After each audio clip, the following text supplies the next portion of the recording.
Falar em mulher, em empoderamento, a violência contra a mulher, a gente precisa conversar. É um assunto que precisa ser debatido, que precisa ser discutido. Por quê? Porque a gente precisa aprender a identificar e principalmente a combater. O termo violência contra a mulher resume diversos tipos de violência que acontecem sistematicamente no Brasil e no mundo por questões de gênero. A gente vê feminicídio, muitos casos de feminicídio no Piauí, no Brasil, no mundo. A gente viu recentemente o caso de uma mulher que foi sequestrada pelo ex-namorado e que ele tatuou o nome dele no rosto dela. Ela se sentiu invadida e é um trauma que vai perdurar por toda a vida. Para conversar sobre esse tema, a gente recebe agora a advogada Andressa Teixeira, que é especialista em direito das mulheres e conselheira municipal de políticas públicas para as mulheres de Teresina.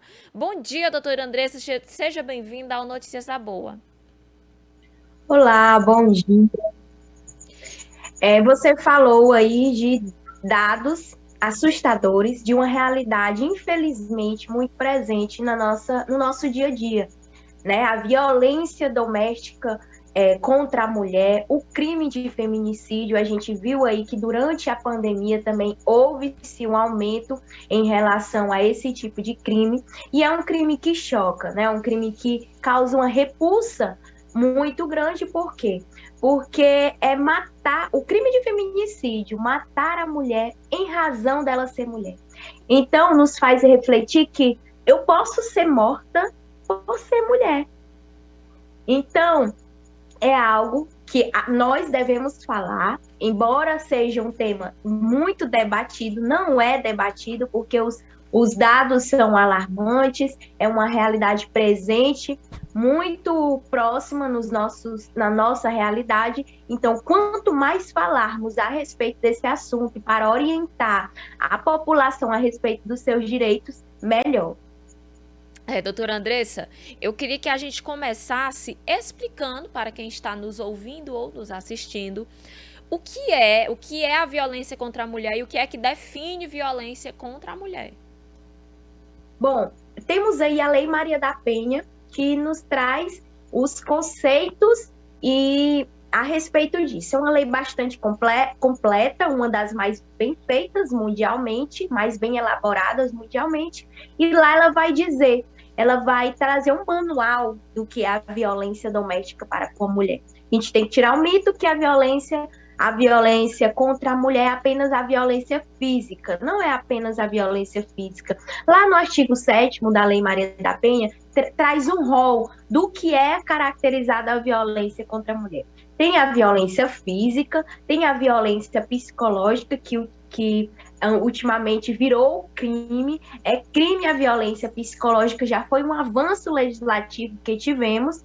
A violência psicológica, a violência sexual, que é um tabu ainda em nossa sociedade, a violência sexual, a violência patrimonial, que dá para se tirar várias situações da violência patrimonial, e a violência moral. Então, tem um rol ali de tipos de violência para com a mulher. E a mulher sofrendo qualquer um desses tipos de violências que estão preconizadas no artigo 7º, ela já pode registrar um boletim de ocorrência, ela já pode se iniciar um processo penal, ela já pode requerer uma medida protetiva.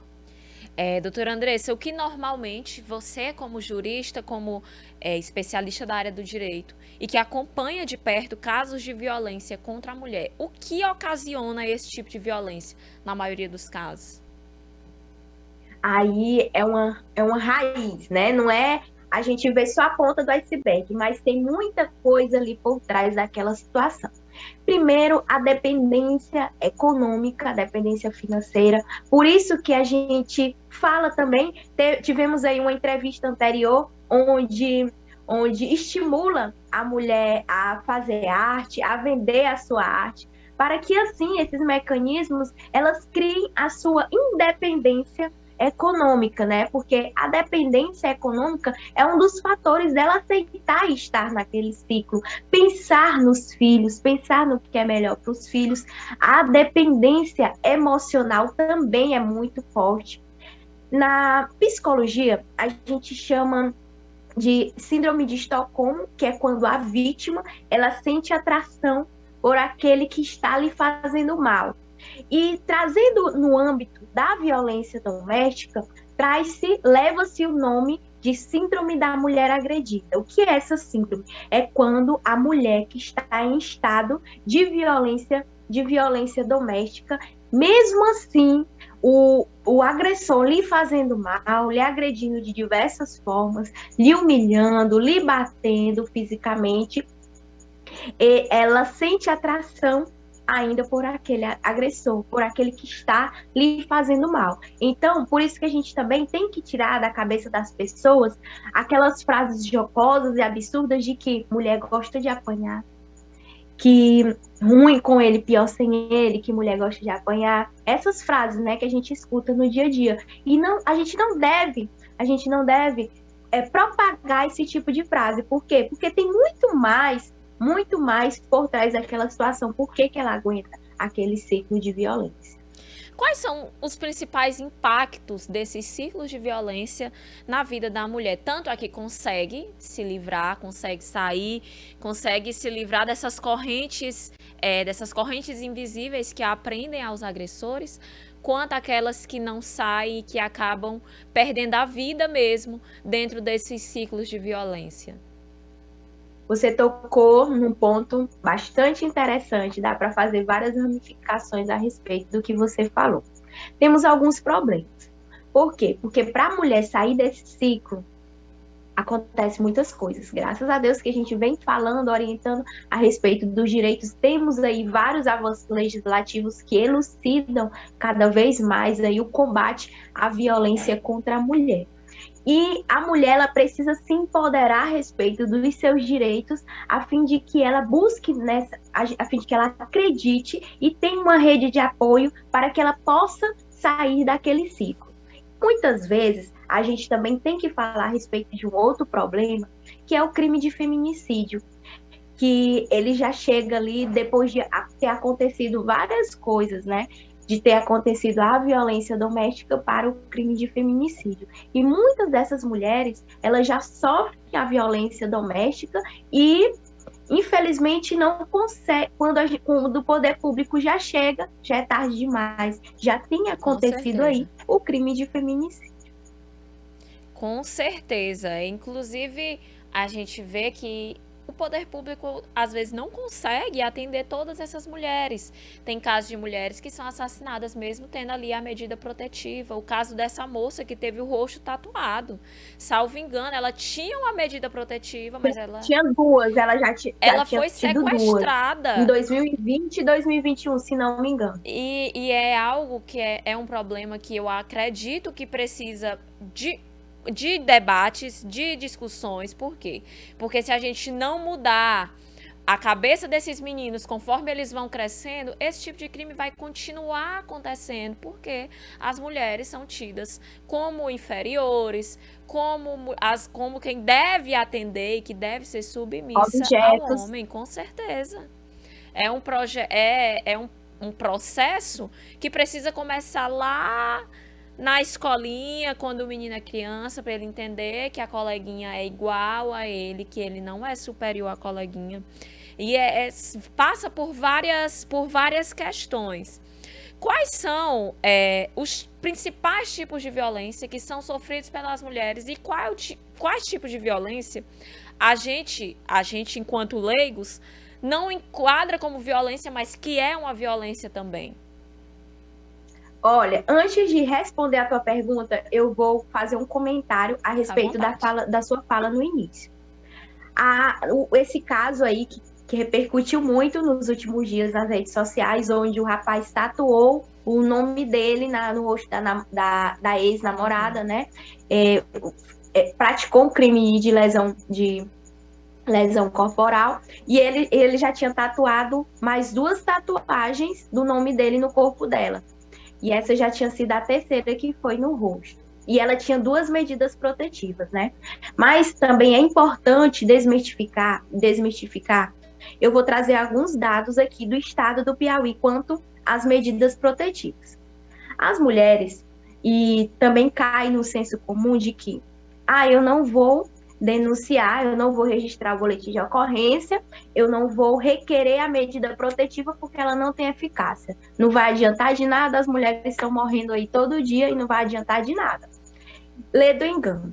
No último raio-x do Ministério Público do Estado do Piauí, onde ele faz um panorama do crime de feminicídio, é o horário onde o crime é cometido com mais frequência, ou os dias, quais as armas são praticadas nesse tipo de crime. Ele faz um raio-x, um apanhado de tudo o que está por trás a respeito do crime de feminicídio. E, pasme, eu sempre falo, por onde eu vou, que de cada 9 mulheres vítimas de feminicídio, de 10 mulheres, 9 mulheres vítimas do crime de feminicídio, 9 não eram acobertadas pelas medidas protetivas de urgência. Elas já tinham um histórico de violência doméstica, mas elas não chegaram a comunicar ao poder público. O Ministério Público não chegou a denunciar. Então, a gente tira dessa situação também, nessa pesquisa, que, embora as medidas protetivas, elas com algumas falhas, elas não conseguindo abraçar toda a situação, todo esse tipo de situações que acontecem no nosso dia a dia, quando elas são praticadas, elas ainda assim têm eficácia.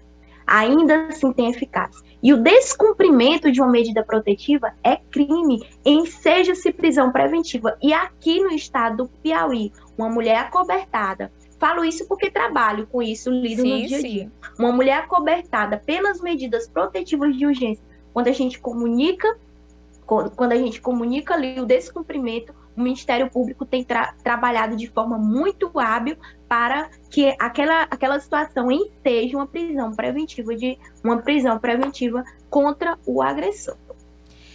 Doutora Andressa, e a gente chega agora em um ponto que eu também acho, dentro da violência contra a mulher, importante conversar.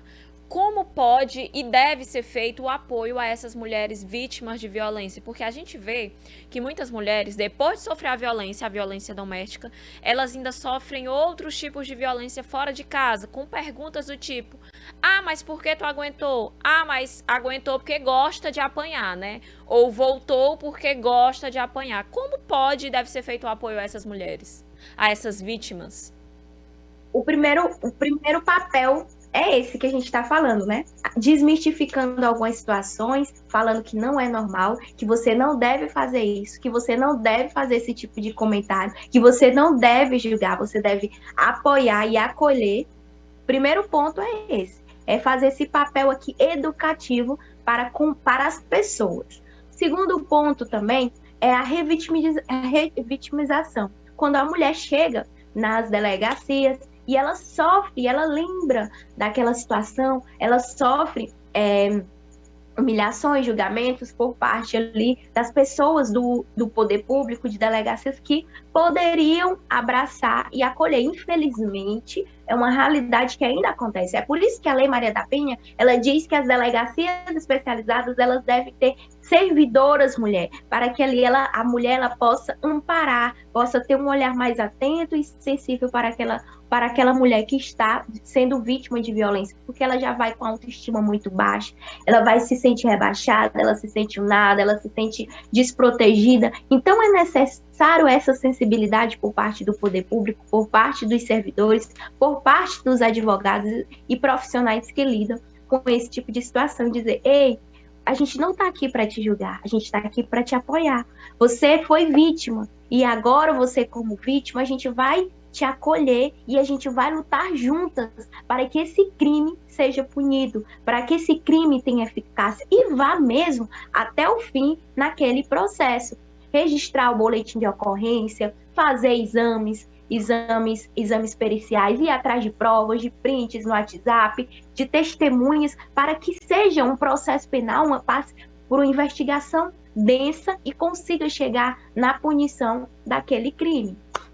Com certeza. E para a gente finalizar, doutora Andressa, que eu sei que você tem os seus compromissos aí ao longo da manhã, eu queria só que a senhora explicasse para quem está que está nos ouvindo como pode ser feita a denúncia de violência contra a mulher?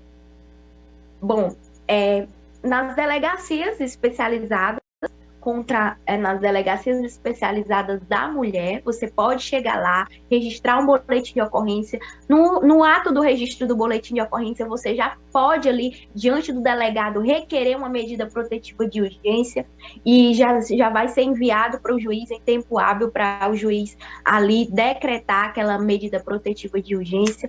Se passou do horário de 6 horas que as delegacias especializadas fecham, você pode ir qualquer delegacia, na central de flagrantes. O importante é comunicar esse fato para o poder público. O importante é que sejam diminuídas cada vez mais as subnotificações. E você que está vendo uma mulher em situação de violência também pode chamar a polícia, também pode registrar o boletim de ocorrência. Em briga de marido e mulher, hoje em dia a gente mete a colher. E a gente salva a mulher, né? A gente salva a mulher, a fim de salvar a mulher. Com certeza. 7 horas e 50 minutos. Doutora Andressa, muito obrigada pela sua disponibilidade, por se dispor a vir conversar conosco sobre esse assunto e por trazer tantos esclarecimentos. Muito obrigada, bom dia. Por nada, bom dia. 7 horas e 50 minutos. E ainda falando na editoria policial,